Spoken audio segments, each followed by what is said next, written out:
এর কাছে যেতেও অনুমতি নিতে হয়। ইজ্জতের শিক্ষা ইসলাম। এক ঘরে হলেও সীমা আছে।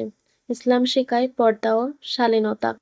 নিকটতা মানে নয় বেহায়াপনা। অনুমতি চাও, সম্মান রক্ষা করো।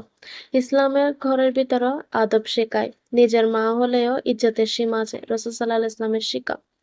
চলুন আজকের গুরুত্বপূর্ণ হাদিসটি জেনে নিই।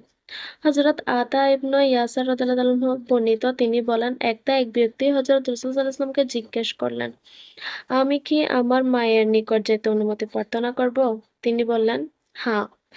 আমি বললাম, আমি তো তার সাথে একই ঘরে থাকি। হযরত রাসূল সাল্লাল্লাহু আলাইহি ওয়াসাল্লাম বললেন, তুমি তার নিকট অনুমতি চাও। অতঃপর লোকটি বলল, আমি তার সেবক। তখন রাসূল সাল্লাল্লাহু আলাইহি ওয়াসাল্লাম বললেন, তুমি কি তোমার মাকে অসম্পূর্ণ পোশাকে অনাবৃত দেখতে পছন্দ করো? সে বলল, না। তিনি রাসূল সাল্লাল্লাহু আলাইহি ওয়াসাল্লাম বললেন, তাহলে তুমি তার নিকট অনুমতি প্রার্থনা করো। ইমাম মালিক রাদিয়াল্লাহু তাআলা হাদিসটি বর্ণনা করেন।